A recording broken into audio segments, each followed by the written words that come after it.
নমস্কার শ্রোতা বন্ধুরা, ইয়ন্স গ্যালারিতে আপনাদের সবাইকে জানাই স্বাগতম।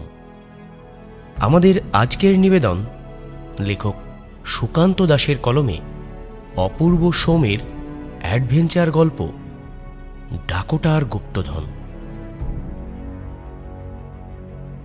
আজকের গল্পের বিভিন্ন চরিত্রে রয়েছে বুবাই, সৌরভ, সূর্যশঙ্কর, তমাল, তুহিন, রাজ, পার্থ ও আমি নীলাঞ্জন।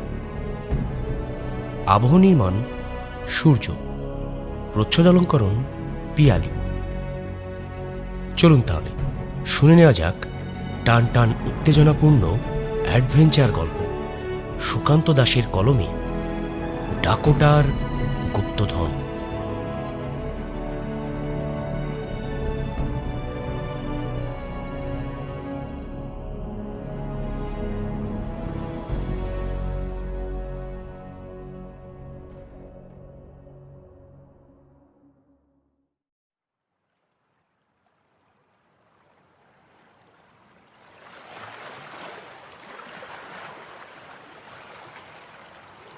সমুদ্রের ঠান্ডা হাওয়া অনেকক্ষণ ধরেই ওদের গায়ে এসে লাগছিল। নর্থ সুমাত্রার সমুদ্রের ধারের জুডো নামের এই জায়গায় ওরা এসেছে প্রায় 2 দিন হয়ে গেল, কিন্তু এখনো পর্যন্ত যে উদ্দেশ্যে ওরা এখানে এসেছে সে ব্যাপারে তেমন কিছুই করে উঠতে পারেনি। আসলে গল্পটা অপূর্ব কোনো এক পুরনো বই থেকে পড়েছিল। একটা ডায়েরি মতন পেয়েছিল সে কলেজ স্ট্রিটের একটা দোকান থেকে, আর তারপরেই দুইজনে মিলে পরিকল্পনা করে এখানে চলে আসে। প্রথমে এখানকার একটা ছোটখাটো হোটেলে থাকার ব্যবস্থাটা করে ফেলে, কিন্তু কাউকে প্রশ্ন করে সেই কিংবদন্তির কোনো সত্যতা পায় না। হোটেলের রিসেপশনে বসা লোকটির সঙ্গে ওদের কথা হয়েছিল। এসব ব্যাপারে তাকে খুব একটা উৎসাহী বলে মনে হলো না। তবে সে বলল, আপনারা যে সব কথা বলছেন তা আজ থেকে অনেক বছর আগের কথা। জলদস্যুদের জাহাজ এবং তাদের গল্প এখানকার অনেকেই জানে, কিন্তু নিয়াসের ওই জায়গাটা পেরিয়ে সমুদ্রের গভীরে যাওয়ার সাহস কেউ করতে পারে না। সোম বলল, জাহাজ তো এখন বেশ উন্নত, মানে ওইদিকে যাওয়ার মতো মাঝারি আকারের জাহাজও পাওয়া যায় বলেই শুনেছি। যাওয়া যায় স্যার, কিন্তু অত বড় সমুদ্রে নিয়াসের ওপারে ঠিক কোন জায়গাটায় সেই জাহাজ খুঁজবে তা কেউই জানে না। আর ওদিকে ছোট ছোট বেশ কয়েকটা দ্বীপের মতো রয়েছে। সমস্ত জায়গায় ঘুরে ঘুরে খুঁজে বার করা তো সহজ ব্যাপার নয়। ডুবো পাহাড়ও আছে জলের নিচে। তবুও আগে অনেকে চেষ্টা করেছে জলদস্যুদের সেই জাহাজ খোঁজার, কেউই সফল হয়নি। অনেকে অভিযানে গিয়ে আর ফিরে আসেনি। ধীরে ধীরে গল্পটা শুধু কিংবদন্তিতে রূপান্তরিত হয়েছে। অপূর্ব বলল, কিন্তু আগে এই এলাকায় জলদস্যুর প্রভাব তো সবচেয়ে বেশি ছিল, তাই সেই কিংবদন্তি সত্যিও তো হতে পারে। দেখুন স্যার, এসব ব্যাপারে আমি কোনো কিছু বলতে পারবো না। এখানকার স্থানীয় কিছু গাইড আছে যারা আপনাকে এসব কথা বলতে পারবে, কিন্তু তারা ওই দিকে যেতে চায় না। শুনেছি ওদিকের সমুদ্র নাকি খুব একটা ভালো নয়। তাছাড়া রাতের বেলা নাকি আরও খুব বেশি সমস্যা হয়। এইটাই যে আসল সমস্যা সেটা ওদের বুঝতে বাকি থাকে না। এবার এমন কাউকে খুঁজে বের করতে হবে যে ওই ডাকোটা জাহাজ এবং জলদস্যুদের ব্যাপারে জানে।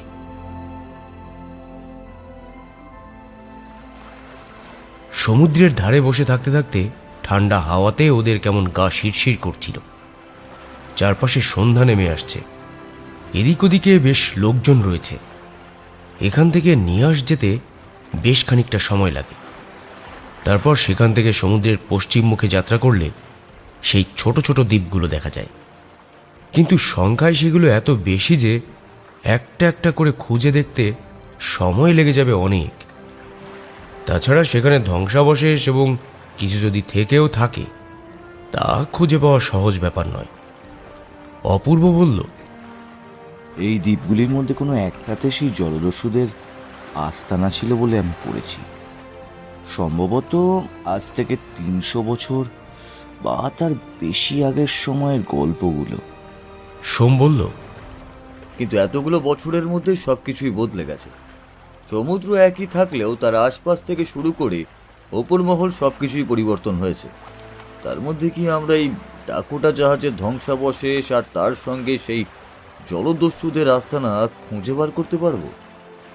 আরে চেষ্টা করে দেখতে দোষটা কি? সবকিছুই যদি অত সহজ হতো তাহলে তো আর সেটা খুঁজে পাওয়া কোনো ব্যাপারই হতো না।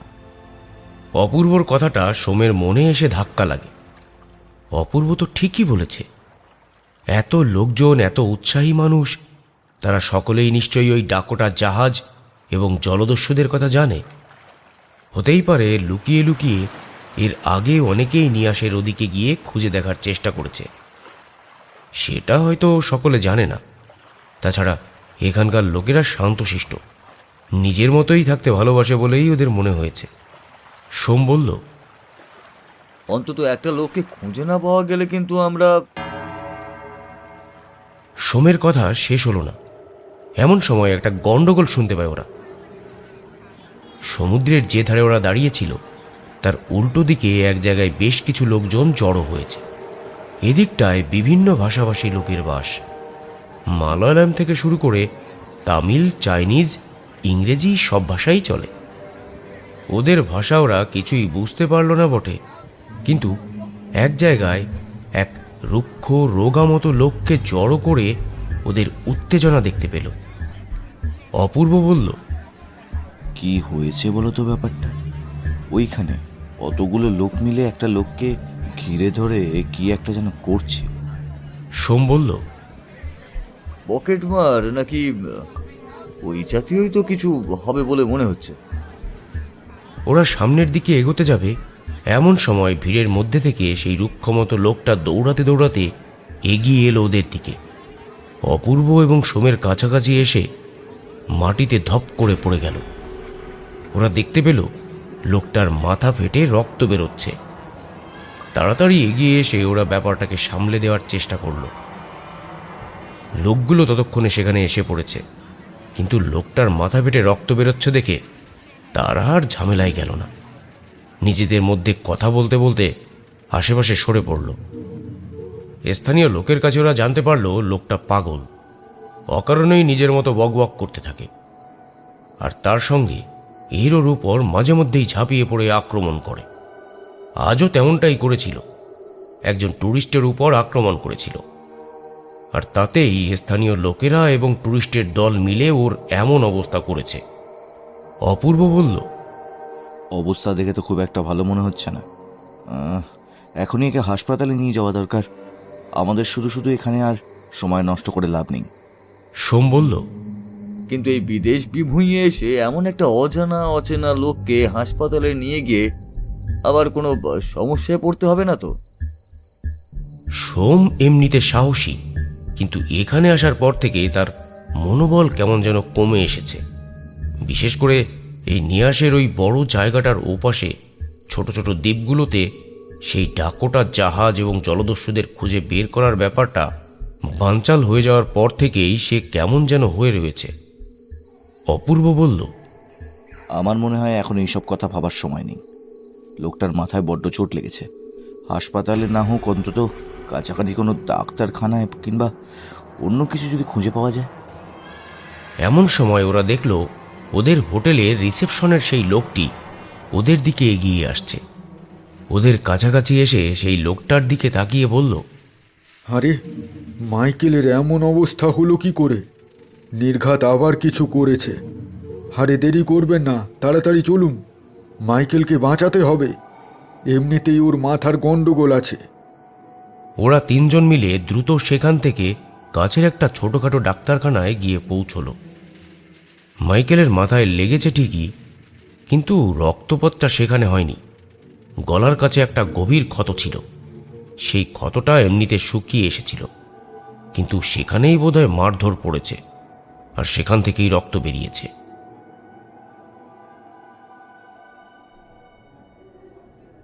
মাথার কাছে লাগা চোটে ব্যান্ডেজ করে দিয়ে এবং গলার কাছে ক্ষততে ঔষধপত্র লাগিয়ে দেওয়ার পরে মাইকেলের জ্ঞান ফিরে এলো। সে বিড়বিড় করে কি যেন বলতে লাগলো। তার কথা ওরা কিছুই বুঝতে পারল না। এবার রিসেপশনের লোকটি বলল, এগুলো স্থানীয় ভাষা। ও অনেকগুলো ভাষায় কথা বলতে পারে, কিন্তু কখন কোন ভাষায় কথা বলে সে কথা কেউ জানে না। ও বলতে চাইছে যারা ওদের মারছে তারা যেন ওকে না মারে। ডাক্তারবাবু বললেন, আপনারা মনে হচ্ছে এখানকার লোক নন, তাই মাইকেলকে চেনেন না। এই এলাকায় মাইকেলকে চেনে না এমন লোকের সংখ্যা খুবই কমই আছে। কিন্তু লোকটার কি সমস্যা হয়েছে? আপনি তো একজন ডাক্তার, আপনি বুঝতে পারছেন না? ওদের মধ্যে সমস্ত কথাবার্তাই ইংরেজিতে হচ্ছিল। এবার ডাক্তার মাইকেলকে দেয়ালের কাছে হেলান দিয়ে চুপ করে বসতে বলল।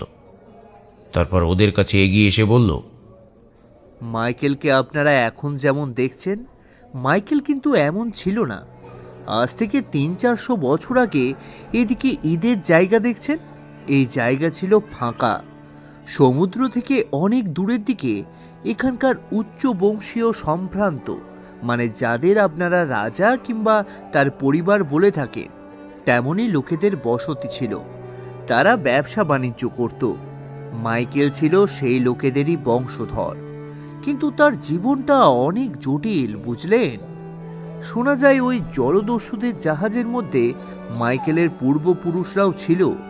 তারপর অনেক ঘটনা আছে, সব মাইকেল ভালো করে বলতে পারবে।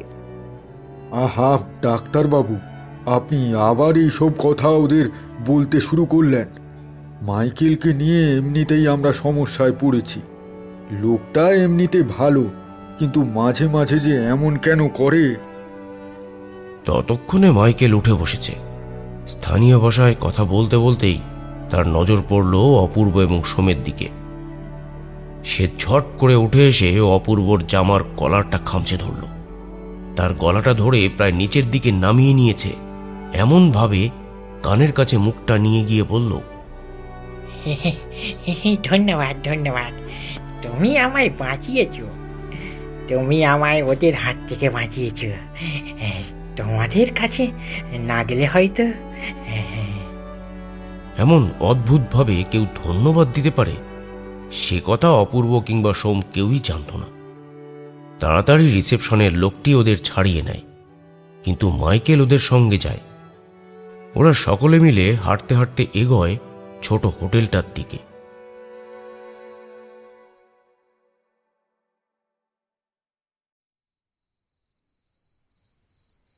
আমার পুরো নাম মাইকেল গঞ্জালেস। এই সমুদ্রে একসময় আমার পূর্বপুরুষেরা জলদস্যু জাহাজ নিয়ে এখানে ওখানে ঘুরে বেড়াতো। এই পথে বাণিজ্যের লোকজন গেলে কিংবা বাইরে থেকে লোকেরা এলে তাদের পড়তে হতো আমাদের পূর্বপুরুষদের হাতে। কিন্তু আমার পূর্বপুরুষ শুধুমাত্র সেই দলে ছিল। পরে ধীরে ধীরে একমাত্র আমি ছাড়া সেই অদ্ভুত কথা আর কেউ জানে না।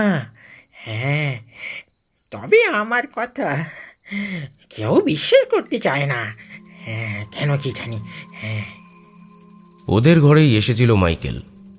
রিসেপশনের লোকটিকে অনেক বলে কয়ে এবং একটু বেশি টাকা দিয়ে ম্যানেজ করতে চেয়েছিল সোম আর অপূর্ব।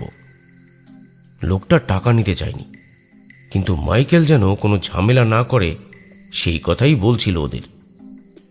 মাইকেলের খাওয়ার ব্যবস্থাও করলো ওরা। রাত হয়ে গিয়েছিল বেশ। ঘরে খেতে খেতেই মাইকেল কথাগুলো বলছিল। এবার সোম বলল, দেখো মাইকেল, তোমার পূর্বপুরুষ কিংবা তাদের ব্যাপারে জানার কৌতূহল আমাদের আছে, কিন্তু আমরা এখানে এসেছি একটা অন্য কারণে।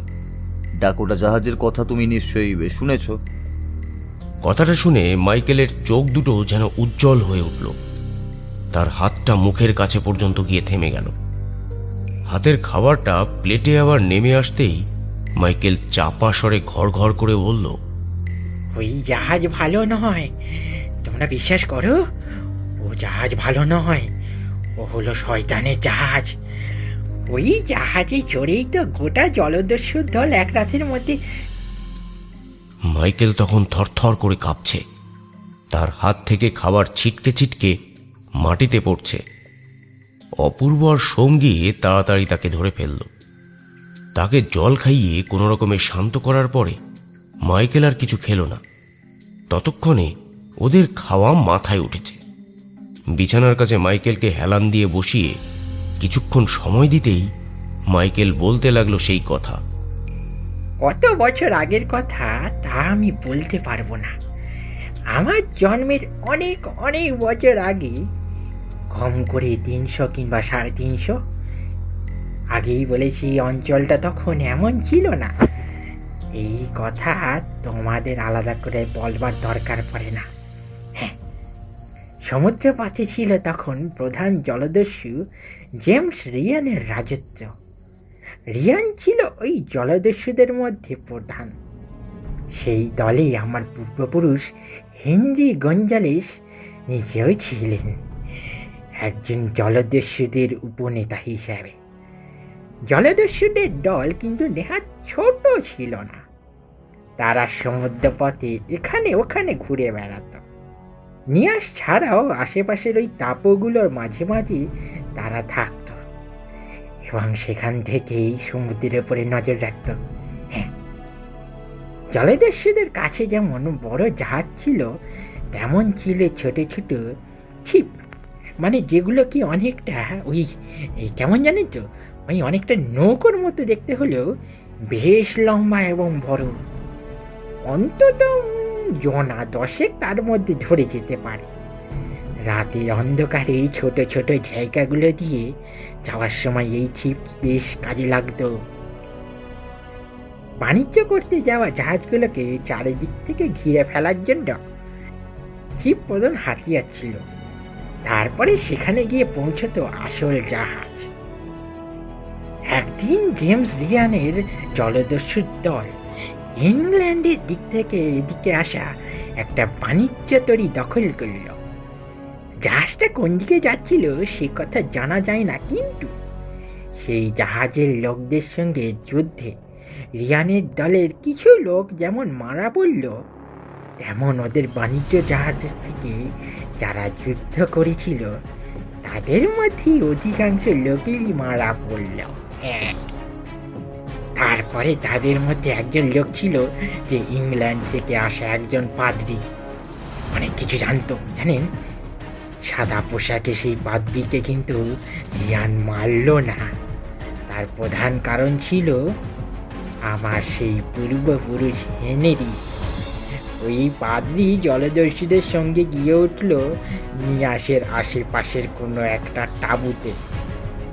বাকি জাহাজটাকে খালি করে আখাউড়া ডুবিয়ে দিলেও সেই সমুদ্রের মাঝে এতগুলো মানুষ, এত লোক, সব কিছু সমুদ্রের তলায় ডুবে গেল। এদিকে পাদ্রীর সঙ্গে হেনরির কিন্তু একটা ভালো সম্পর্ক গড়ে উঠল। পাদ্রী যেমন শিক্ষিত, তেমনি হেনরিও এককালে তেমন মানে পড়াশোনা না করলেও শিক্ষা দীক্ষা অর্জন করেছিল, কারণ সে নানা সময় নানা স্থানে জাহাজে করে ঘুরে বেড়াত। শেষের দিকে এসে জলদস্যুদের সঙ্গে যোগ দেয়। একদিন নিয়াসের কাছে কোনো একটা তাঁবুতে জলদস্যুরা বিশ্রাম নিচ্ছে, এমন সময় পাদ্রী হেনরিকে বলল, তুমি ওদের দলে রয়েছ কেন? তোমার মধ্যে মায়া মমতা সব রয়েছে। যুদ্ধক্ষেত্রে আমি দেখেছি তুমি কাউকে হত্যা করনি, তাদের আঘাত করেছো কিংবা তাদের অস্ত্র কেড়ে নিয়েছো। তাহলে তাহলে তুমি এখানে কেন? কিছুই করার নেই। আমি এক সময় এই এলাকায় যে অভিজাত সম্প্রদায়ের লোকেরা রয়েছে তাদের মধ্যে গণ্য হতাম, কিন্তু আমার ভুল না থাকা সত্ত্বেও এক অভিজাত সম্প্রদায় মানুষের বিরোধিতা করার জন্য তারা পরিকল্পনা করে আমায় সেখান থেকে তাড়িয়ে দেয়, আমার সমস্ত সম্পত্তি হস্তগত করে নেয়। তখনই আমি ঠিক করেছিলাম ওদের কাউকে আমি ছাড়ব না। তাই এই জলদস্যুদের সঙ্গে আমায় হাত মেলাতে হয়। তারা আমার সাহায্যে সেই অভিজাত সম্প্রদায় এবং আমার সঙ্গে যারা বিরোধিতা করেছিল তাদের সবাইকে হত্যা করেছে। কিন্তু হত্যা করা যে মহাপাপ। হেনরি, এই কাজে তোমার হাত থাকলে তুমি ঈশ্বরের কাছে অন্যায় করেছো। ঈশ্বরের কাছে ন্যায় অন্যায়ের পরোয়া আমি করি না পাদ্রী সাহেব। তবে আমার পরিবার আছে, আমার স্ত্রী, আমার সন্তান, এরা সবাই এখান থেকে অনেক দূরে আছে। তারা ভালো থাকলেই হলো। এভাবে পাদ্রি আর হেনরির মধ্যে একটা ভালো সম্পর্ক গড়ে ওঠে। এদিকে জলদস্যু প্রধান জেমস কিন্তু এসব ব্যাপারে থাকতো না। নিজের মতো লুটতরাজ করে মদের নেশায় এবং হিংস্রতা নিয়েই ব্যস্ত থাকত। তাদের প্রধান জাহাজ ছিল তখন মিনার। সেই জাহাজের সমস্যা দেখা দিল। এরপর একদিন জলদস্যুদের দল মিলে ওই ডাকোটা নামের একটা জাহাজ লোড করলো। জাহাজটা ছিল যেমন বড় তেমন অস্ত্রসজ্জায় বলিয়ান। সেই জাহাজ পছন্দ হয়ে যাওয়ায় জেমস রিয়ান কিন্তু তার জাহাজ বদলে তার সেই ডেকোটা জাহাজে উঠতে চাইল। কিন্তু এই সময় পাদ্রী ঘোষণা করল, খবরদার, খবরদার, তোমরা ওই জাহাজে কেউ যেও না। ওই জাহাজ অভিশপ্ত। এই ডাকোটা জাহাজে তোমরা যদি ওঠো তাহলে 1 মাসের মধ্যে তোমাদের গোটা দল কিন্তু শেষ হয়ে যাবে। তোর কথা শুনবো আমরা? তোর স্থান ছিল জলের নিচে, জলের মধ্যে না হলে তলোয়ারের খোঁচায় তোর মরার কথা ছিল। শুধুমাত্র হেনরি গঞ্জালেসের কথায় তো তোকে আমি ছেড়ে দিয়েছি। আর একটা কথা বললে তোর মাথা আমি ধর থেকে নামিয়ে দেব। এই জাহাজের সঙ্গে মিশে রয়েছে অনেক অতৃপ্ত আত্মা। তারা রাতের অন্ধকারে কিছুতেই ওই জাহাজকে ভালো থাকতে দেবে না। রিয়ানের পরামর্শে সকলে গিয়ে সেই জাহাজে উঠল। জাহাজটা নিয়ে নিয়াসের কাছে কোনো একটা তাঁবুতে গিয়ে পৌঁছালো ওরা।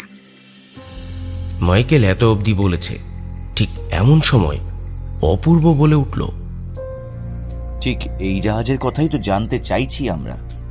আর এই জাহাজের খোঁজ করতে করতেই তো আমরা এখানে এসেছি। শোনা যায় ওই তাঁবুগুলোর কাছেই কোথাও জাহাজটা ডুবেছিল। কিন্তু সেই জাহাজে থাকা অসীম ধনসম্পদ, সেগুলো? মাইকেলের চোখ দুটো কেমন যেন করে ওঠে। সে অপূর্বর দিকে হেসে ঠান্ডা চোখে তাকিয়ে বলে, জাহাজ কোথায় ডুবেছিল আর জলদস্যুদের ধন সম্পদ কোথায় লুকোনো আছে তা সবটা আমি জানি। হ্যাঁ, কিন্তু অপূর্ব সোম, তোমরা আমার প্রাণ বাঁচিয়েছ, আমায় আশ্রয় দিয়ে কেটে দিয়েছ। তাই তোমাদের বলছি, ওগুলো কিন্তু অভিশপ্ত। অভিশপ্ত? কিন্তু ডাকোটা জাহাজের গল্প তো আজ থেকে প্রায় 300 বছর আগের। মানে এর এদিক ওদিক হতে পারে, কিন্তু 300 বছর যদি ধরি তো এতদিন ধরে সেটা... মাইকেল হাসল। খোলা জানালার কাছে গিয়ে দাঁড়িয়ে সমুদ্রের দিকে তাকালো সে। এখান থেকে সমুদ্রের হাওয়া আসে, মাঝে মাঝে গর্জনও শোনা যায়। দূরে সমুদ্রের কালো জল। রাতের দিকে মাঝে মাঝে সমুদ্রের ঢেউ পাহাড়ের দিকে ভেসে এলে ফসফরসের মতন সাদা কিংবা নীলচে বলে মনে হয়। এখনো তেমনটাই মনে হতে লাগলো। মাইকেল সেদিকে তাকিয়ে থাকতে থাকতে বলল, সেদিন যদি জেমস রিয়ান পাদ্রির কথা শুনতো তাহলে হয়তো ডাকোটা জাহাজ এবং তার সঙ্গে থাকা দস্যু দলের 40 জন মানুষ রাতারাতি সমুদ্রের জলে হারিয়ে যেত না। আসল ব্যাপারটা কি হয়েছিল? আর মাইকেল, তুমি বা কি করে জানতে পারলে? পাদ্রির কথা হেনরি গঞ্জালেস কিন্তু সেই জাহাজে উঠলেন না। তিনি একটা ছিপ নিয়ে নিয়াসের কাছে সেই তাঁবুর দিকে পৌঁছালেন। এদিকে নতুন জাহাজ, তার সঙ্গে এমন শক্তপোক্ত জাহাজে অস্ত্র সরঞ্জাম সব কিছু পেয়ে খুশি কিন্তু হয়েছিল বেশ। তবে সেখানে থাকা লোকদের মারতে গিয়ে এক আশ্চর্য ব্যাপার দেখা যায়। তারা কেউ কিন্তু কোনো বাধা দিচ্ছিল না। টপাটপ তাদের মেরে সমুদ্রে জলে ফেলে দেয় রিয়ানের লোকেরা। কেউ কেউ তরোয়াল দিয়ে তাদের মাথা কেটেই কিংবা শরীর ছিন্ন ভিন্ন করে আদিম উল্লাসে মেতে ওঠে। তাদের রক্তে কোটা জাহাজটা ভেসে গেলেও তারা কিন্তু একবারও কেউ তাদের বাধা দেওয়ার চেষ্টা করেনি, যেন মনে মনেই হয় সবাই কেমন ঘোরের মধ্যে ছিল। ব্যাপারটা অন্য সময় হলে রিয়ানের চোখে পড়ত, কিন্তু সেই সময় সে উল্লাসে ভেসে গিয়েছিল, তাই তার চোখে ব্যাপারটা পড়ল না। আর সেই দিন রাতে ঘটে গেল সেই আশ্চর্য ব্যাপারটা। পাদ্রি কিংবা হেনরি গঞ্জালেস ডাকোটা জাহাজে উঠল না। জাহাজটা ছোট দ্বীপটা থেকে একটু দূরেই রাখতে হলো রাতের বেলা। অনেক বলার সত্ত্বেও তারা কিন্তু সেই জাহাজ থেকে নেমে এলো না। দ্বীপটাতে নেমে এসে প্রয়োজনীয় জিনিসপত্র নিয়ে এবং তার সঙ্গে সেই লুট করা জিনিসপত্রের অনেকটাই সেই দ্বীপের মধ্যে লুকিয়ে রাখলো ওরা। রাতে আবার ওরা ফিরে গেল জাহাজে। সেই দিন রাতে আলো নিয়ে মদ মাংস নিয়ে ওরা অনেক হই করলো। পাদ্রি এবং হেনরি গঞ্জালেস সঙ্গে আরো কয়েকজন তাদের কথাতেই নেমে এলো জাহাজ থেকে। দ্বীপে তারা নিজেদের মতনই রইল। সেই দিন রাতের বেলা পাদ্রির ডাকে যখন ওদের ঘুম ভাঙলো, তখন ওরা সবাই দেখতে পেল সমুদ্রের ভেতর থেকে ভেসে আসছে এক অদ্ভুত চিৎকারের শব্দ। সকলে প্রচণ্ডভাবে প্রাণ ভরে চিৎকার করে চলছে, আর তার সঙ্গে ভেসে আসছে একসঙ্গে অনেকের উল্লাসিত হাসির শব্দ। ব্যাপারটা কি হয়েছে বুঝতে না পেরে কতগুলো ছিপ নিয়ে ওরা তাড়াতাড়ি এগিয়ে গেল সেই ডাকোটা জাহাজের দিকে। কিন্তু জাহাজে উঠতে যাবে তার আগেই পাদ্রি সাবধান করে বলল, খবরদার, আজকে এখন কেউ স্পর্শ করবে না। ভালো করে দেখো, ভালো করে তাকিয়ে দেখো জাহাজের দিকে। কিছু দেখতে পাচ্ছ? ওরা সবাই তাকিয়ে দেখতে পেল জাহাজের গা থেকে যেন জলের মতো রক্ত গড়িয়ে গড়িয়ে মিশছে সমুদ্রের জলে। সেই প্রচণ্ড চিৎকারের সঙ্গে হাসির শব্দ তখনও হয়ে চলেছে। পাদ্রির কথায় আলো হাতে নিয়ে অনেকক্ষণ দুটো ছিপ পাশাপাশি দাঁড়িয়ে থাকার পর দেখা গেল জাহাজের একদম কাছে এসে দাঁড়িয়েছে জেমস রিয়ান।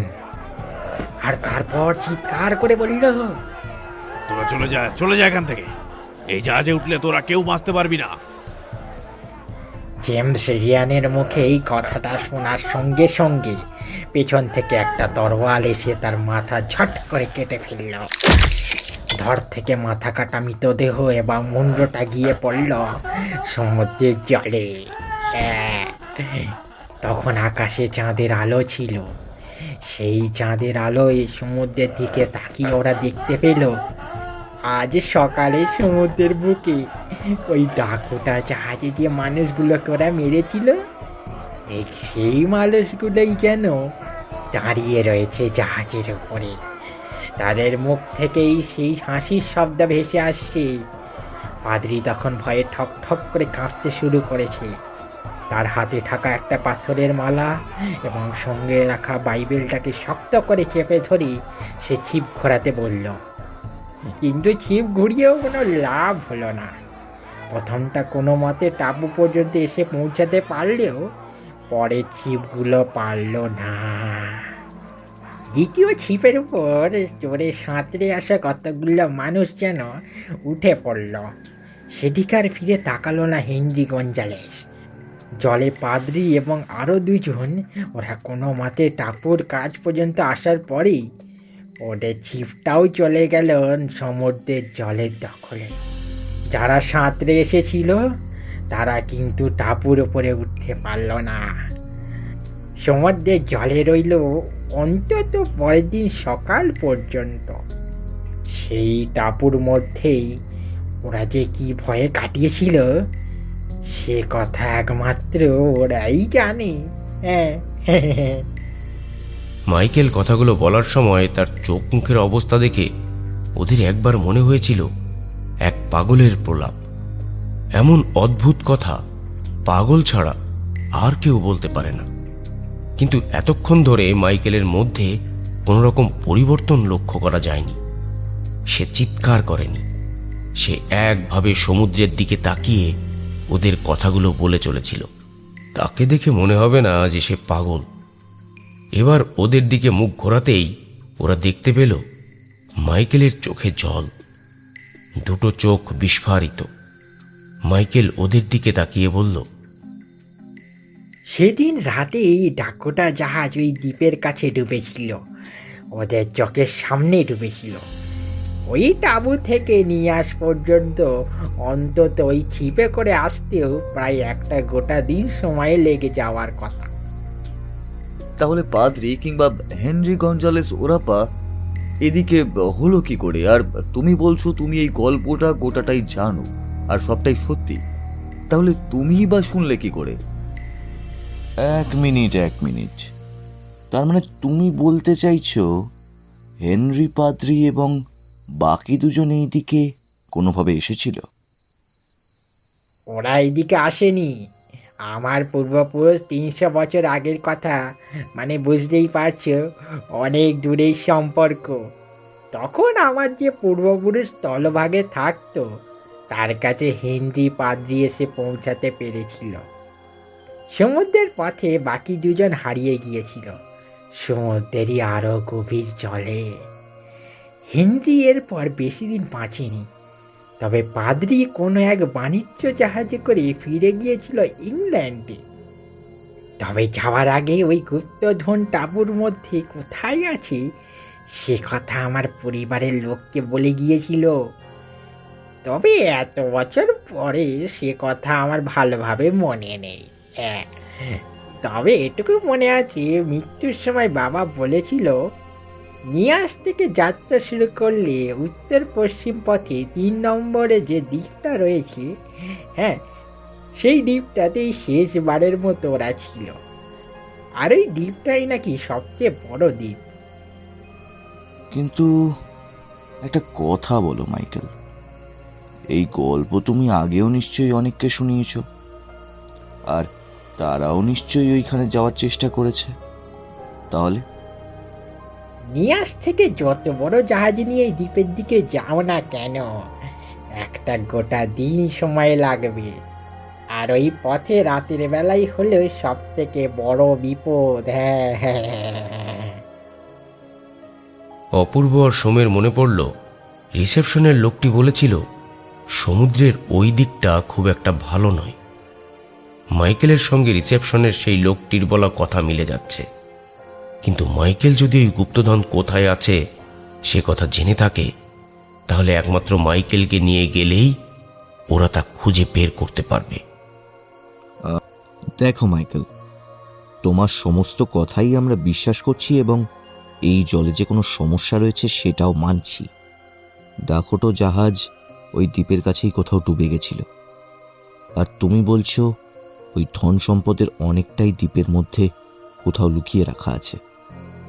সেটা কোথায় তোমায় বললেও তোমার মনে নেই, তাই তো? আমরা ওখানে যেতে চাই। মাইকেল, ডাকোটো জাহাজের ধ্বংসাবশেষ কিংবা ধন সম্পদ কোথায় আছে সেটা একবার আমাদের হদিস দাও। মাইকেল এমনভাবে অবাক হয়ে তাকালো ওদের দিকে যেন কোনো বাচ্চা ছেলে একই ভুল দ্বিতীয়বার করতে চলেছে। তারপর মাইকেল বলল, তোমাদের এত কিছু বলার পরেও তোমরা ওখানে যেতে চাও? তোমরা জানো না রাতের বেলা সেই ডাকোটা জাহাজকে আবার সেখানে দেখা যায়। আজ পর্যন্ত যারা ওই পথে গেছে তারা কেউ ফিরে আসতে পারেনি। কিন্তু আজ পর্যন্ত ওদের সঙ্গে মাইকেল ছিল না। মাইকেল, তুমি আমাদের সঙ্গেই যাবে, আর তোমার ভরসাতেই আমরা ওখানে যাব। দেখো, এই ধন সম্পত্তির ওপর আমাদের কোনো লোভ নেই, এই কথা আমি তোমায় বলতে পারি। শুধু আমরা একবার জায়গাটা দেখতে চাই। ওই ডাকোটা জাহাজ জীবিত হোক কিংবা মৃত, আর ওই তাঁবুতে কোথায় সেই ধন সম্পদ লুকোনো আছে জায়গাটা একবার আমরা দেখতে চাই শুধু। মাইকেল অনেকক্ষণ চুপ করে ভাবল, তারপর বলল, ছোট একটা জাহাজের ব্যবস্থা করা যেতে পারে। আমি বলে দেব কোথায় যেতে হবে। তার সঙ্গে একজন নাবিককেও নিতে হবে, তার সঙ্গে আরেকজন জাহাজের দেখাশোনার জন্য, মানে মোট দুজনকে ভাড়া করতে হবে। কিন্তু তাদের কোনোভাবেই বলা যাবে না যে আমরা নিয়াস পেরিয়ে ওই টাপুর দিকে যাব। নিয়াস পর্যন্ত যাওয়ার জন্য ওরা সকলেই রাজি হয়ে যাবে। হ্যাঁ, সেরাতে মাইকেল চলে গেল। সোম আর অপূর্বর মনে উত্তেজনা যেন দানা বাঁধতে শুরু করলো। ডাকোটা জাহাজের সঙ্গে কি এমন অভিশপ্ত ব্যাপার ঘটেছিল যাতে সেই জাহাজ আবার বারবার ফিরে আসে? আর ওই দ্বীপে যদি ধন সম্পদ লুকিয়ে থাকে, তাহলে সেখান থেকে কেউ আর ফিরে আসতে পারে না কেন? কাল সকালেই জানা যাবে সেই সব কিছু।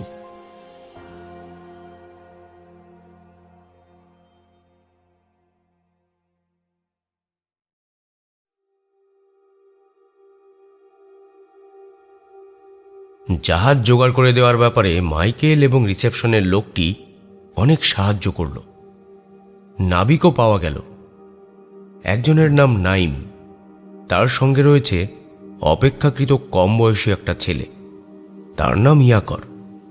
সে নাইমকে সাহায্য করবে এবং বাকি সমস্ত কিছু দেখাশোনা করবে, রান্নাবান্না আর টুকিটাকি কাজকর্ম করবে।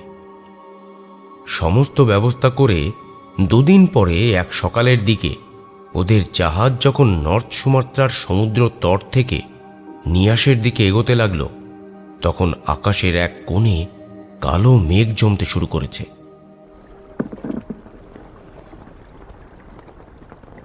একটু পরেই কিন্তু মাইকেল আর নাইমের মধ্যে ঝামেলা লেগে গেল। নাইম বলল, জাহাজ যেভাবে চলছে তাতে আমরা আজ রাতের মধ্যেই নিয়াস পৌঁছে যাব, চিন্তা নেই কোনো। রাতের বেলা সমুদ্র পথে থাকা যাবে না। অন্ধকার নামার আগে আগে কোনোভাবে নিয়াস পর্যন্ত পৌঁছাতে হবে, তাড়াতাড়ি। এই পথে আমি আগেও গেছি, কিন্তু কিছু হয়নি। আমি তো নিয়াস পেরিয়ে এদিক ওদিক যাচ্ছি না। নাইম, আমরা তোমাকে একটা মিথ্যে কথা বলেছি। আমরা আসলে নিয়াস যাচ্ছি না, আমরা নিয়াস পেরিয়ে ওই দিকে যাব। ওপাশে উত্তর পশ্চিমে যে তৃতীয় দ্বীপটা আছে সেখানে যাব। এসব আপনি কি বলছেন স্যার? ওই দিকে তো কেউ যায় না। তাছাড়া রাতের বেলা সমুদ্রের ওই পথটা ভালো নয়। অপূর্ব ইয়াকরের দিকে এগিয়ে গেল। তাকে সেই ছোট জাহাজের একপাশে টেনে নিয়ে গিয়ে সমুদ্রের জলের দিকে তাকিয়ে বলল, দেখো ইয়াকার, আমরা অনেক দূর থেকে এসেছি, সেই ভারত। ওখান থেকে এত দূর পর্যন্ত এসেছি শুধুমাত্র নিয়াস নামের ওই জায়গাটার উল্টো দিকে যে তাঁবুটা আছে সেটার কাছে যাওয়ার জন্যে।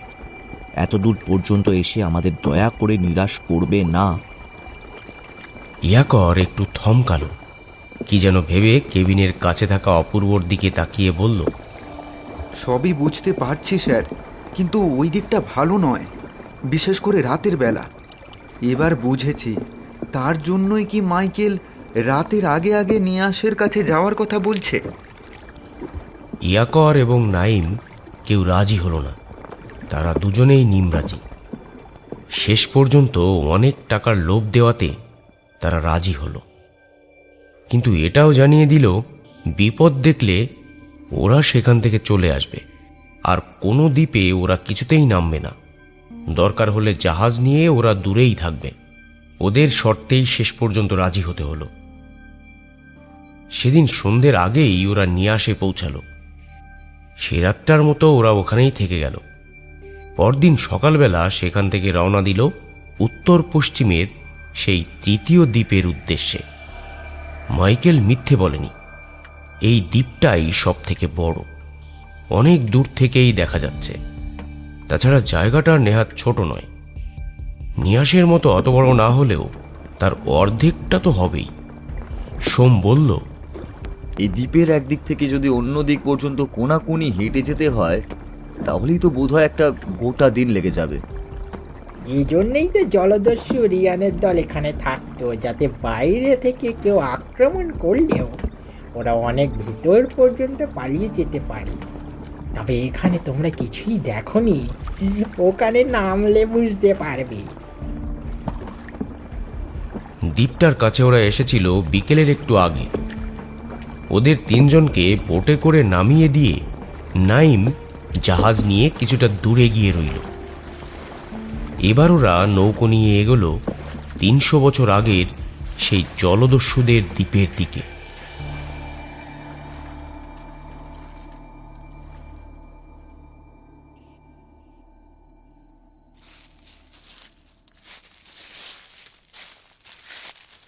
তখন অন্ধকার নেমেছে চারদিকে।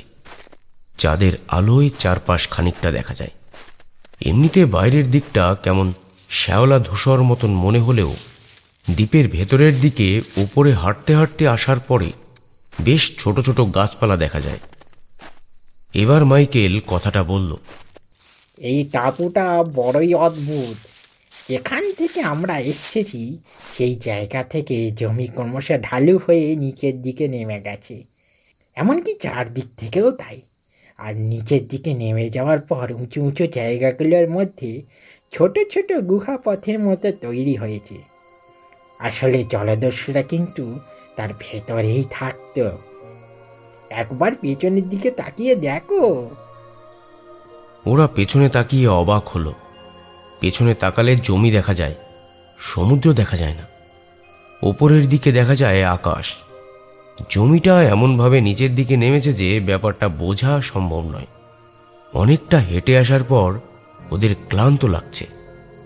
সঙ্গে করে এনেছে শুকনো খাবার, জল, কম্পাস এবং অন্যান্য কিছু প্রয়োজনীয় জিনিসপত্র।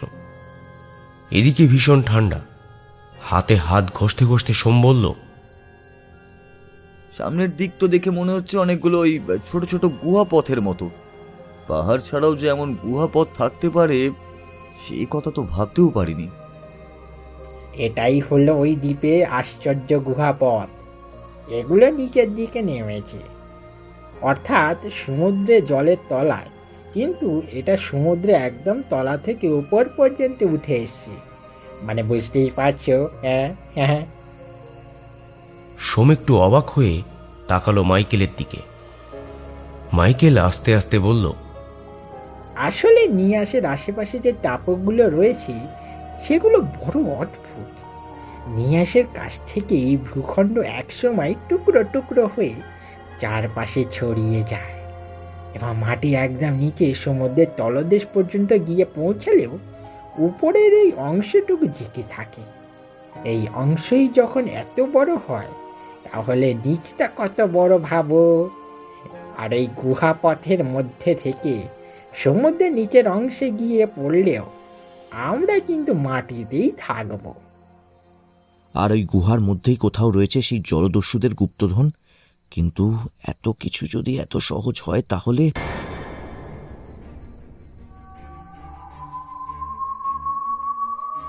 ঠিক তখনই ওদের তিনজনকে অবাক করে দিয়ে একসঙ্গে হাসির শব্দ ভেসে আসতে লাগলো। হাসিটা ভেসে আসতেই মাইকেল চুপ করতে বলল, কারণ শব্দটা ভেসে আসছে ওই গুহাপথের মতো ছোট ছোট গর্তগুলোর ভেতর থেকে, যেন ওর ভেতর থেকে একসঙ্গে কারা হেসেই চলেছে। ওটা কি? ওই গুহার ভেতর থেকে হাসির শব্দ আসছে কেন? আগেই তো বলেছি সমস্যায় পড়তে হবে। রাতে সমুদ্রের জলে ছিলাম না বলে তেমন বিপদ হয়নি, কিন্তু এখন আমরা এই টাপুতে রয়েছি, খুব সাবধান। ওরা এক পা করে এগোতে লাগলো সামনের দিকে। আরও বেশ খানিকটা চলে এসেছে এমন সময় ওদের মনে হলো সামনের ওই গুহাগুলোর ভেতর থেকে কি যেন একটা কালো কালো ধোঁয়ার মতো বেরিয়ে হঠাৎ করে ছড়িয়ে পড়তে লাগলো বাতাসে। মাইকেল ওদের সঙ্গে করে একটা দিকে সরে গেল। কালো সেই ধোঁয়াটা যেন কালো চাদরের ছায়ার মতো গুহার আশেপাশে ছড়িয়ে পড়তে লাগলো। তারপর এক সময় মিলিয়ে গেল অন্ধকারে। অদ্ভুত দুর্গন্ধ ওদের নাকে ভেসে এলো। সোম বলল, ব্যাপারটা কি হলো? ওই কালো ধোঁয়ার মতো জিনিসটা কি? আর গুহার ভেতর থেকে যে শব্দটা ভেসে আসছিল সেটা? এই হলো সেই হাসির শব্দ, যেটা শুনে রাতের বেলায় টাপুতে কেউ নামতে সাহস করে না। কিন্তু তোমরা যখন সাহস করে আমার সঙ্গে এখানে এসেছো, তাহলে তোমাদের একটা কথা বলি।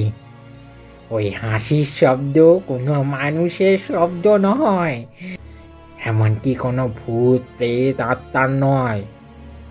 ওই হাসির শব্দ এমন এক প্রাণীর যাকে তোমরা নিজের চোখে দেখতে পাবে না, তবে গুহার ভেতরেই সেটা আছে। মাইকেল কথাগুলো বলার সময় কেমন ম্লান গলায় বলল। ওরা এগোতে লাগলো সেই গুহার দিকে। একটু পরেই ওরা সাবধানে অন্ধকার গুহায় প্রবেশ করল। তার আগে জ্বালিয়ে নিল মশাল। গুহামুখটা বেশি বড় নয়, পাশাপাশি দুজন কোনো রকমের ঝুঁকে ভেতরে এগোতে পারবে। তবে তারপরই পথ নেমে গেছে নিচের দিকে। এমন ঠান্ডা পিচ্ছিল পথ ধরে এগোতে এগোতে সেই রক্ত জল করা হাসির শব্দ ওরা আরও বেশ কয়েকবার শুনতে পায়। তার সঙ্গে যেন একটা গন্ধ ভেসে এলো ওদের নাকে। গন্ধটা কিসের মাইকেল? তুমি কি আমাদের এখনো মিথ্যে কথা বলছো? কিছু মিথ্যে কথা তো বলছোই তুমি। মাইকেল এবার আস্তে আস্তে বলল, ডাকোটা জাহাজের অভিশাপ শুধুমাত্র জল পর্যন্ত। পাদ্রী এই দ্বীপে থাকার সময় এই দ্বীপে এই অভিশাপ যাতে ঢুকতে না পারে তা ঠিক করে দিয়েছিল। কিন্তু পাদ্রীর সঙ্গে থাকা হেনরি বাদে বাকি লোকেরা এই দ্বীপের মধ্যেই ওই গুপ্তধনের কাছে পৌঁছাতে গিয়ে মারা পড়েছিল এইখানে বাস করা এক অদ্ভুত প্রাণীর জন্য, যার কথা কেউ জানে না। এমন সময় কি মনে হতেই মাইকেল সেই গুহার ভেতর দ্রুত এগোতে লাগলো সামনের দিকে। হঠাৎ করে যেন তার মাথা খারাপ হয়ে গেছে। প্রচণ্ডভাবে দৌড়াতে দৌড়াতে সে এগোচ্ছে। অপূর্ব এবং সোম তার পিছু নিল।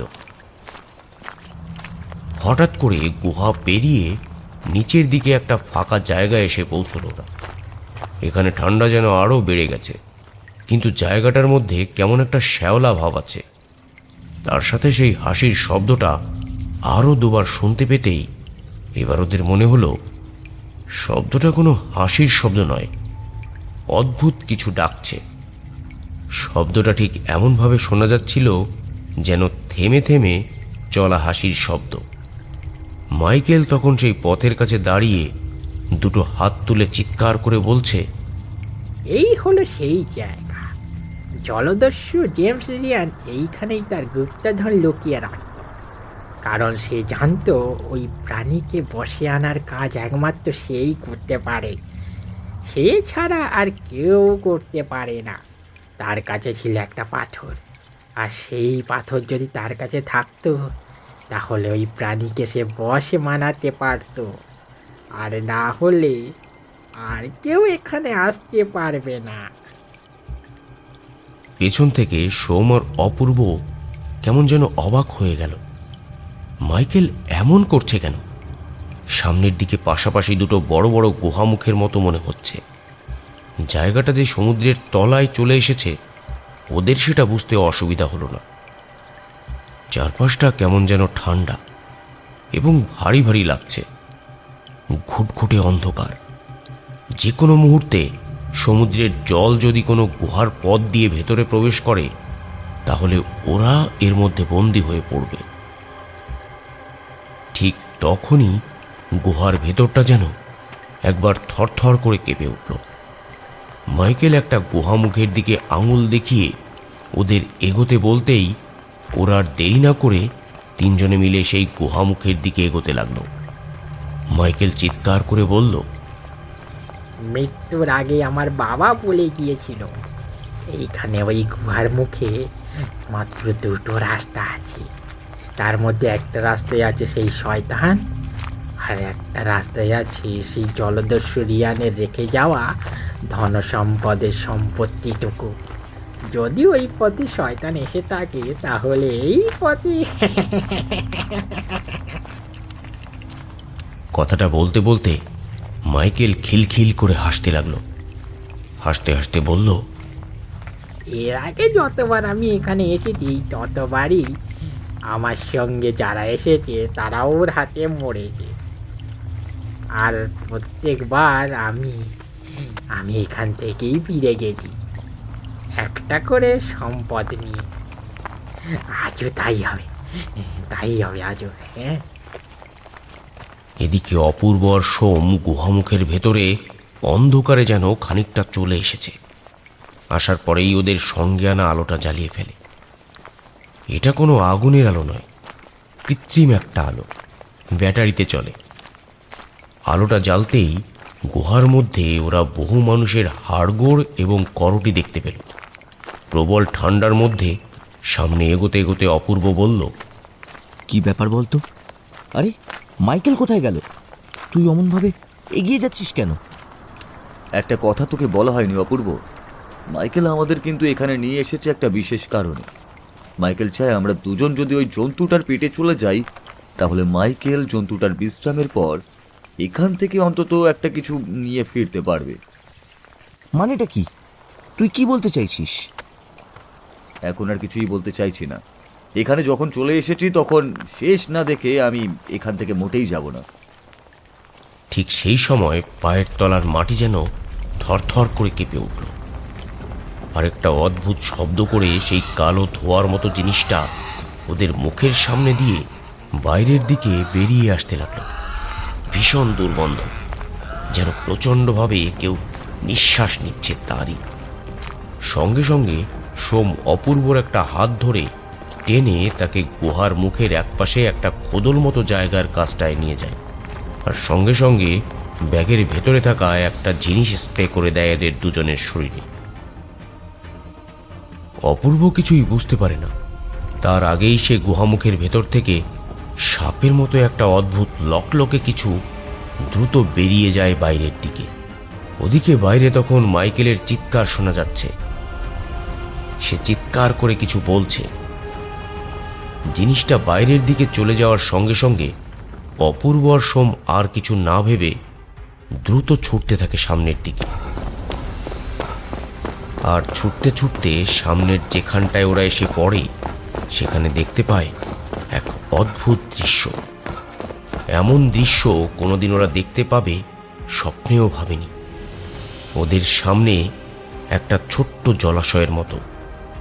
সমুদ্রের নীল জল পাথরের কোনো এক ছোট সুড়ঙ্গ থেকে ফোঁটা ফোঁটা করে এসে পড়ছে সেই জলাশয়ের মাঝে। আর সেই ছোট্ট জলাশয়ের মধ্যে ছড়িয়ে ছিটিয়ে রয়েছে সোনার উপর পয়সা থেকে শুরু করে ধন রত্ন অলংকার, আরও এমন অনেক কিছু যা ওরা কোনোদিন স্বপ্নেও দেখেনি। জেমস রিয়ানের গুপ্তধন। সেদিকে তাকিয়ে থাকতে থাকতে অবাক চোখে অপূর্ব বলল, অসাধারণ। ওখানে যা আছে তা যে কোনো মানুষকে পৃথিবীর সব থেকে বড় লোক মানুষ করে তুলতে পারে। কিন্তু ওটা বোধ হয় আমরা আর ধরতে পারবো না, বুঝলি। প্রথমত এই জায়গা হলো অভিশপ্ত, আর তাছাড়া যে জলটা আমরা দেখতে পাচ্ছি সেটা কিন্তু আসলেই জল নয়। তার মানে জলের জন্য গোটা জায়গাটা এতদিন ধরে ক্ষয়ে ক্ষয়ে পাথর নরম হয়ে এসেছে। নিচের ওই জায়গাতে শ্যাওলা স্তর এমনভাবে রয়েছে যাতে মনে হয় জিনিসগুলো ওখানেই আছে, কিন্তু আমরা যা দেখতে পাচ্ছি তাই সব নয়। তার নিচে আরও আছে, অর্থাৎ কোনোভাবেই জলাশয়ের মধ্যে নামলে এই জায়গাটা ভেঙে পড়ার সম্ভাবনা রয়েছে। এই দেখবি। কথাটা বলার সঙ্গে সঙ্গে এক পাশে থাকা একটা পাথরের টুকরো তুলে নিয়ে জলাশয়ের এক পাশের পাথরের গায়ে ছুঁড়ে মারল সোম। আর সঙ্গে সঙ্গে সেখান থেকে খানিকটা পাথর হুড়মুড় করে ভেঙে পড়তেই গোটা জায়গাটা থরথর করে কেঁপে উঠতে লাগলো। চমকে উঠে সেখান থেকে পেছনের দিকে সরে আসলো অপূর্ব। তার মানে অভিশাপ ওসব মিথ্যে কথা? আসলে এই তাঁবু থেকে শুরু করে গোটা জায়গাটা এমনভাবে রয়েছে, এইখানটা এমনভাবে কাঁপতে শুরু করেছে কেন? সত্যি সত্যি দ্বীপটা থরথর করে কাঁপতে শুরু করেছে। ওরা উপায়ন্তর না দেখে দ্রুতভাবে দুজনে ছুটতে লাগলো বাইরের দিকে। ততক্ষণে বাইরে থেকে মাইকেলের মরণ চিৎকার ভেসে এসেছে। ওরা সেই গুহামুখের ভেতর দিয়ে বাইরের দিকে দৌড়ে আসতে আসতে দেখতে পেল সেই গোল শ্যাওলামাখা জায়গাটার মধ্যে এক অদ্ভুত দৃশ্য।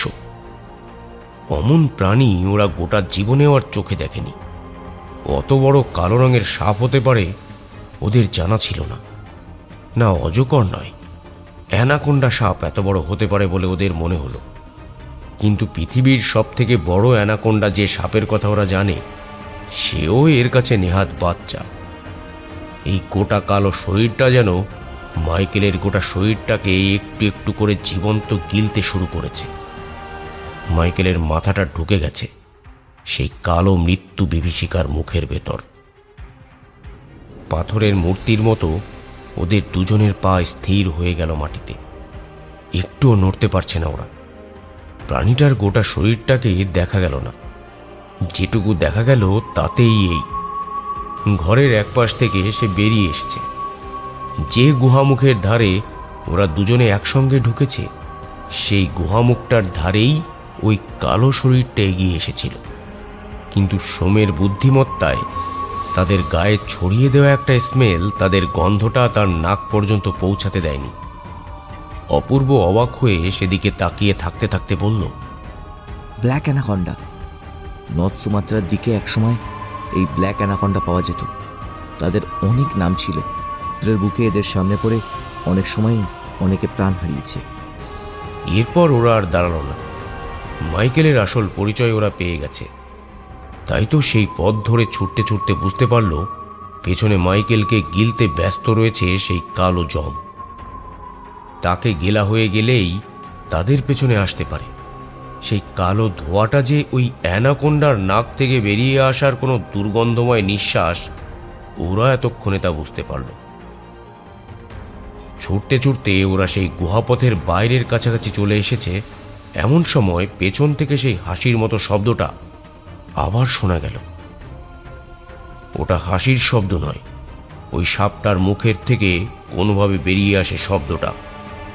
অ্যানাকোন্ডা কখনো এভাবে ডাকে না। কিন্তু আমরা করব কি? জাহাজ তো কাল সকালের আগে আসবে না, আর রাতের বেলা যদি আমরা ওই জলে নামি তাহলে... ওসব কথা এখন আর ভেবে লাভ নেই, তাড়াতাড়ি চল। দ্বীপটা যেভাবে নড়তে শুরু করেছে, যে কোনো সময় বিপদ হতে পারে। ওইদিকে তাকিয়ে দেখ, জলের ধারা যেন এদিকেই আসছে বলে মনে হচ্ছে, তাই না? অবাক হয়ে দেখল অপূর্ব আর সোম। কোনোভাবে দ্বীপটা ধীরে ধীরে একপাশে হেলতে শুরু করেছে, আর তাই জলের স্তর উঠে আসছে উপরের দিকে। আর সেই সমুদ্রের জলের মধ্যে ওদের সেই নৌকাটি একপাশে রয়েছে। সময় নষ্ট না করে কোনোরকমভাবে ওরা ঝাঁপিয়ে পড়ল, নৌকাটাকে ধরে ফেলল। আর সেই মুহূর্তেই জলোচ্ছ্বাসটা গোটা দ্বীপটাকে যেন ঢেকে ফেলতে লাগলো একটু একটু করে। নিয়াসের উত্তর পশ্চিমে থাকা সেই ৩ নম্বর জলদস্যুদের টাপু আর তার মধ্যে থাকা গুপ্তধন সহ দ্বীপটা তলিয়ে গেল জলের ভিতর।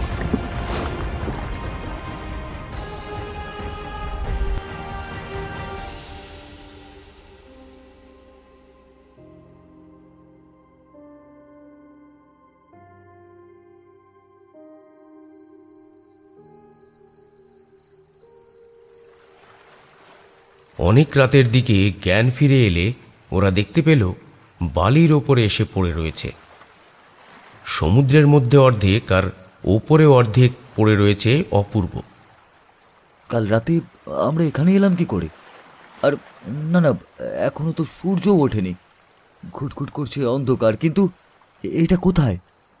যে দ্বীপটাতে আমরা ছিলাম সেটা তো জলে ডুবে গেছে। অপূর্বকে তুলে কোনো রকমে সোম দ্বীপটার ওপরের দিকে নিয়ে এলো।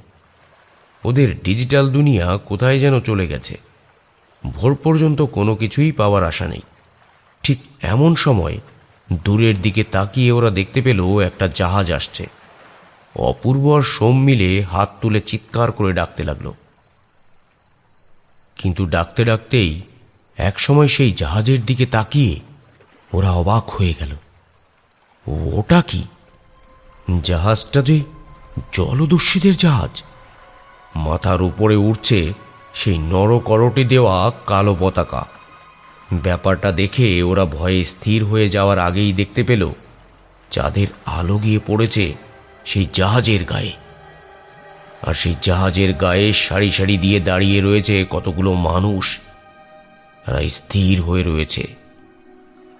সোম বলে উঠল, ওরা মানুষ নয়, ওরা মানুষ নয় অপূর্ব। মাইকেল তার মানে মিথ্যে কথা বললেও ডাকোটা জাহাজের ব্যাপারে সে কোনো মিথ্যে কথা বলেনি। ওটা হলো সেই জাহাজ যে নিয়াসের আশেপাশেই ঘুরে বেড়ায়, আর এই কারণেই রাতের বেলায় এদিকে কোনো জাহাজ আসতে চায় না। আমাদের এক্ষুনি ভেতরের দিকে দৌড়াতে হবে। ওরা আবার উঠে ভেতরের দিকে দৌড়াতে লাগলো। জাহাজের দিক থেকে অদ্ভুত হাসি এবং চিৎকারের শব্দ ভেসে আসতে লাগলো। ক্লান্ত শরীরে ওরা আবার জ্ঞান হারিয়ে লুটিয়ে পড়ল।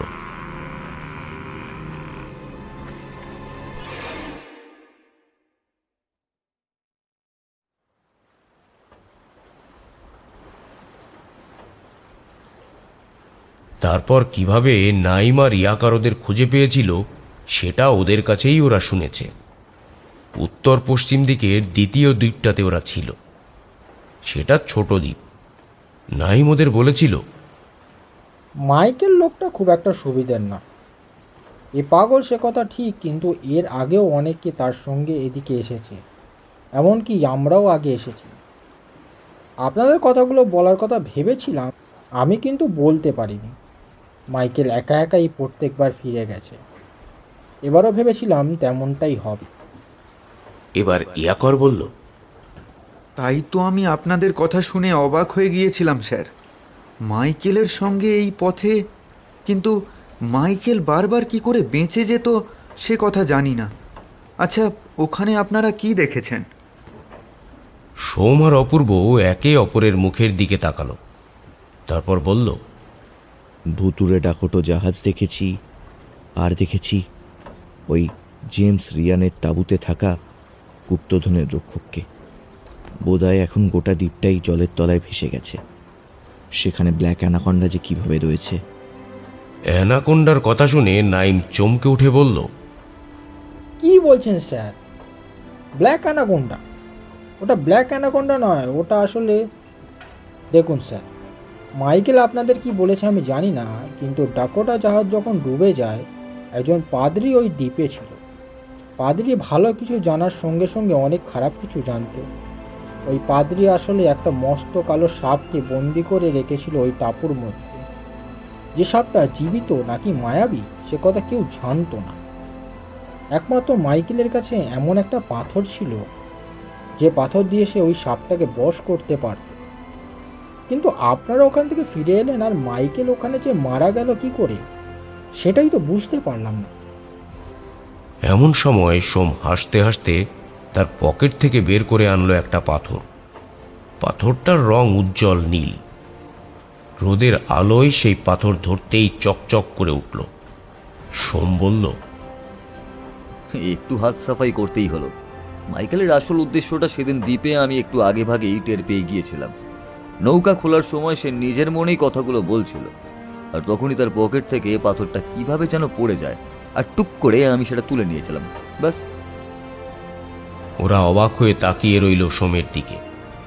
তখন ওদের জাহাজ চলছে নিয়াসের দিকে।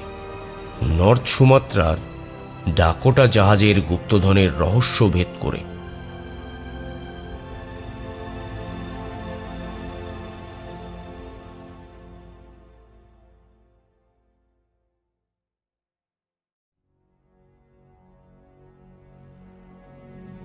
কেমন লাগলো আমাদের আজকের নিবেদন অবশ্যই কমেন্ট করে জানাতে ভুলবেন না।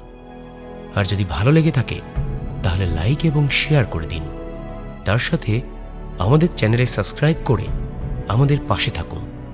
খুব শীঘ্রই আমরা ফিরে আসব নতুন গল্প নিয়ে। সবাই সুস্থ থাকুন, আনন্দে থাকুন। ধন্যবাদ।